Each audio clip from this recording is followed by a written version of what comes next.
April 16th, 1991. No one to write, nothing to say. I wish something could happen around here. Charlie 2 leaves to go back up north tomorrow. Adios. I will be staying back here because I am short. I still don't know what to make of the Belinda thing.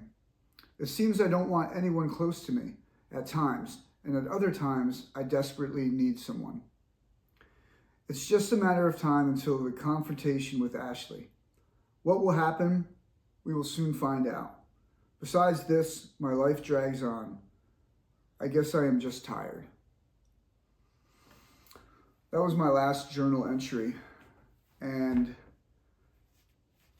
as I look back on it, it really captures for me how I felt at that moment and how I felt at other times in my life. I desperately needed the love and attention of a woman in my life. I desperately needed that because of my upbringing in childhood, my father's relationship, my mother's relationship, and always had that as part of my life, even in my marriage and my relationship with my ex-wife and her family. I was constantly seeking validation, approval, love, and that was a very difficult thing for me because I put that in the forefront of my own kind of needs and wants. And as I look back on that, I know that it created difficulties for me throughout my life. But what I want to touch upon is the loneliness, the emptiness that I felt.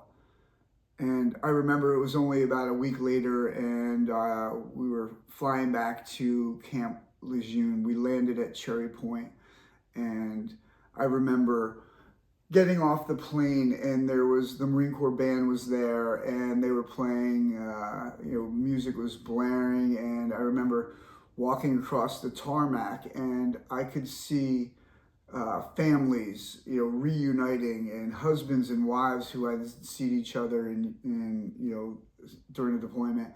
And I remember, fathers holding babies, and and it was a wonderful sight. There was so much emotion and so much happiness and joy, and there was no one there for me. My family didn't drive down from New Jersey, and I was alone.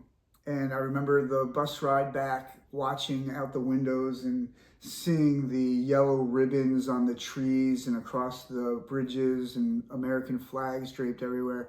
And it was a huge sense of pride and patriotism that, I saw. And everybody had this euphoric feeling, we did something, we won. And I didn't share that. I didn't have that emotion and that feeling.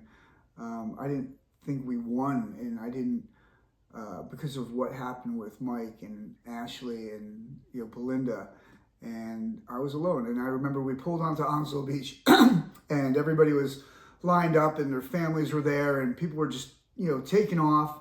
And I volunteered to be the embark NCOIC, and I was responsible for loading all of the, offloading the pallets and all the gear and sea bags, and people are just grabbing their stuff and leaving. And never forget, one of my friends, Brian Michigan, showed up, and he was also the person who showed up at my graduation from Navy Officer Candidate School. And he had this brown Suzuki Samurai, and he pulled up in the parking lot, and I felt it was amazing. I had somebody there for me, and he looked at me and gave me a big, the man hug, chest in, butt out. And I remember he's like, let's go. And we went down to Myrtle Beach and spent the weekend, 96-hour pass down in Myrtle Beach. And I remember walking into bars with him, and the first thing he would say is like, "It's my buddy, just got back from Desert Storm." And next thing you know, people were buying me drinks, and I was with women, and that was like kind of like filled that void that I had, the emptiness and loneliness. But it was always there, and it was persistent, and it kind of was there throughout my life. And that was the last journal entry. but the podcast isn't over. I'm going to, in the next couple podcasts, talk about each of the valuable life lessons that I learned in Desert Storm. Talking about religion and faith, talk about education and learning, talk about friendships, and talk about relationships and marriage, and talk about raising children and fatherhood, and the lessons that I learned in not only in Desert Storm but throughout my military career, I think are invaluable. And I can't wait to talk about each one of those topics because I believe that the insights that I have can help anybody. And at the end of the day, that's really what this podcast is about. Before I go, I want to say one thing. Hey, thank you, Aswin Sabanthor, good friend, partner in my business, and he got me my Christmas present and wanted to say thank you. I really do appreciate it. Friendships are invaluable and they mean the world to me, and I do appreciate the friendships that I have and cherish them.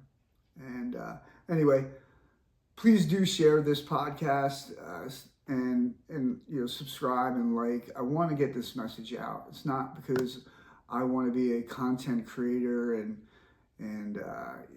generate revenue or have 1,000, 10,000, 100,000 followers. I want this message out there. I want these valuable life lessons being learned. I want to help people and prevent them from going through some of the challenges in life that they'll face and find solutions and ways to get through those. Anyway, thanks again. Can't wait to move forward with the rest of the life lessons and start with Jim. And can't wait to introduce that.